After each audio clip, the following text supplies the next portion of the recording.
ढंग से पढ़ लो।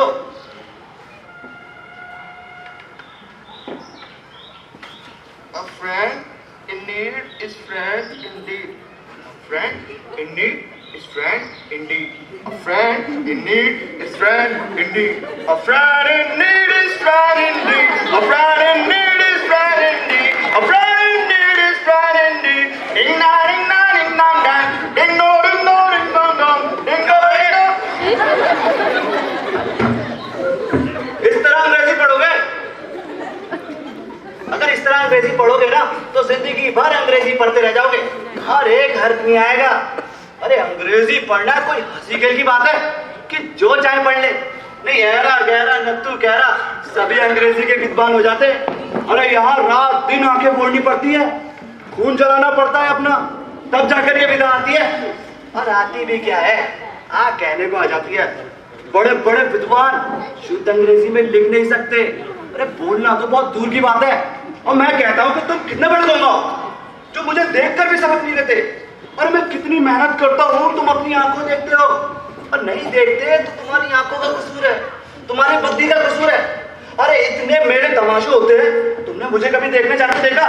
रोज हॉकी के क्रिकेट के मैच होते रहते हैं, मैं पास तक नहीं भटकता, बस पढ़ता रहता हूँ और उस पर भी एक एक दर्जे में 2-2, 3-3 साल लगा देता हूँ। फिर तुम कैसा ऐसा करते हो?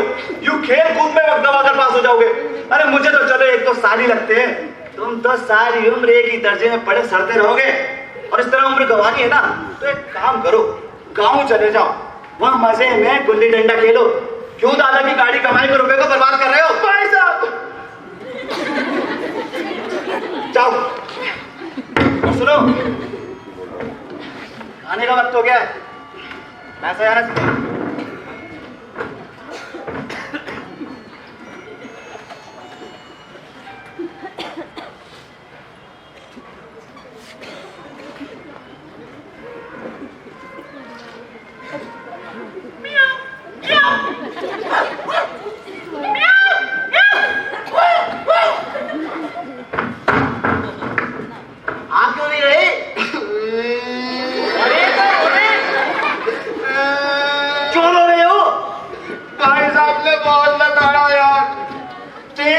मैंने की है, लेकिन इतनी लटार कौन सा है?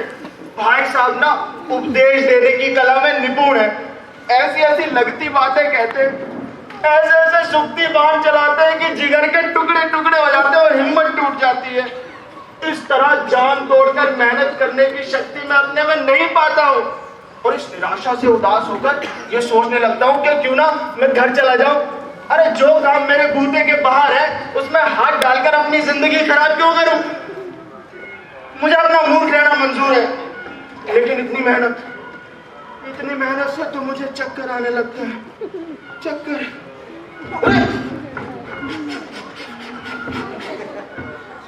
और घंटे 2 घंटे बाद निराशा के बादल छट जाते हैं और मैं ये इरादा कर लेता हूँ कि आज से जी लगाकर पढ़ूंगा और ऐसा कोई भी काम नहीं करूंगा जिससे भाई साहब की लताड़ सुननी पड़े। चटपल एक टाइम टेबल बना डालते हैं। क्यों? अरे भाई, बिना कोई नक्शा बनाए, बिना कोई स्कीम तैयार किए कोई काम कैसे शुरू किया जाए? चलो टाइम टेबल बनाते हैं। चलो सुनो, टाइम टेबल में खेलने का समय कौन सा रहेगा? अरे टाइम टेबल में खेलने का कोई समय नहीं होता, बस पढ़ना पढ़ना पढ़ना और पढ़ना। प्रातः काल उठना, सुबह 6 बजे उठकर हाथ मुंह धोकर पढ़ने बैठ जाना। 6 से 8 तक अंग्रेजी, 8 से 9 तक हिसाब, 9 से 9:30 तक इतिहास और फिर भोजन, फिर स्कूल। चलो स्कूल चलो।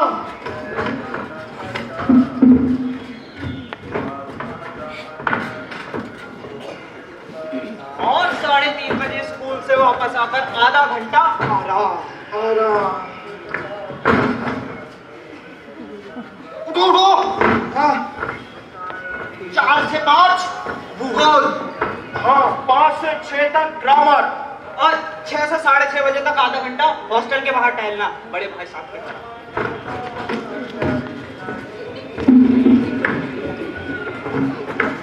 और 6:30 से 7 बजे तक अंग्रेजी कॉम्पोजिशन और फिर भोजन करके 8 से 9 बजे तक अनुवाद, 9 से 10 बजे तक हिंदी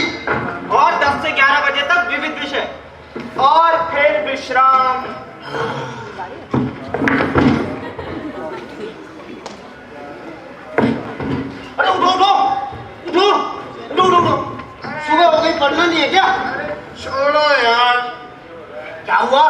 मैं नहीं पढ़ रहा। क्यों? टाइम टेबल बना लेना एक अलग बात है, लेकिन उस पर अमल करना दूसरी बात। पहले ही दिन से उड़ना शुरू। हाँ, कौन बुलाए मैदान की वो सुखद हरियाली, हवा के हल्के हल्के वो झोंके, फुटबॉल की वो उछल कूद, और कबड्डी के वो दाव घास है, कबड्डी कबड्डी कबड्डी कबड्डी, वॉलीबॉल की वो तेजी और फुर्ती। मुझे अज्ञात और अनिवार्य रूप से अपनी ओर खींच ले जाती है। मैं सब कुछ भूल जाता हूँ। वो जानलेवा टाइम टेबल, वो आँख फोड़ किताबें, किसी की याद नहीं रहती। और भाई साहब को नसीहत और फजीयत का मौका मिल जाता है। भाई साहब,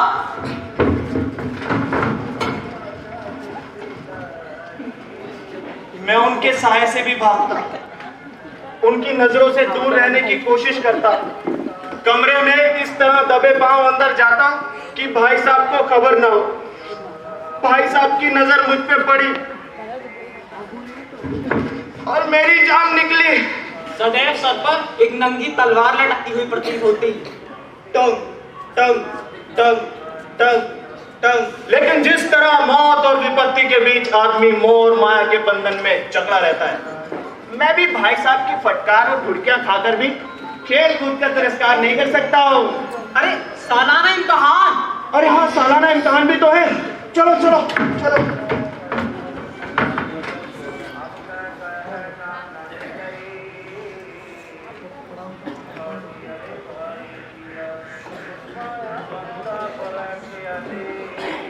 भाई साहब, हाँ थे? रिजल्ट देखने गए थे। अरे हाँ, रिजल्ट भी तो था। क्या हुआ? भाई साहब वो भाई साहब वो यानी कि तुम फेल हो गए और घूमो इन हमारे लड़कों के साथ। भागो ऐसे। खेलो इनके साथ जाके कंचे गुल्ली डंडा। हो गए फेल, लग गई चोट। अब जाओ वहां बैठ के पढ़ो। और मैं रिजल्ट देखने जा रहा हूँ। भाई साहब, आपको रिजल्ट देखने की कोई जरूरत नहीं। क्यों? क्योंकि वो तो हो गए पास, उस दर्जे में अव्वल आया है और फेल हुए हैं। क्या इन लोगों ने क्या बोला? भी जी भाई साहब, आप फेल हो गए।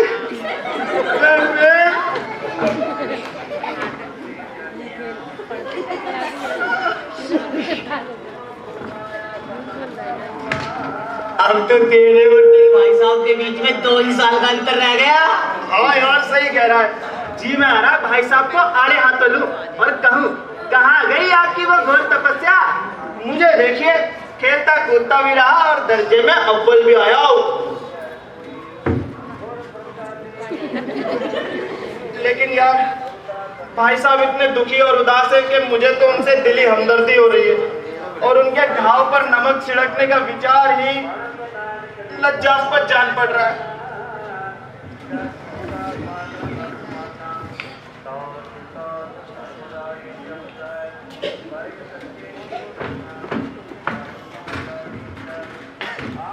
हाँ, अब मुझे अपने पर कुछ अभिमान हुआ है और आत्मसम्मान भी बढ़ा है मेरा।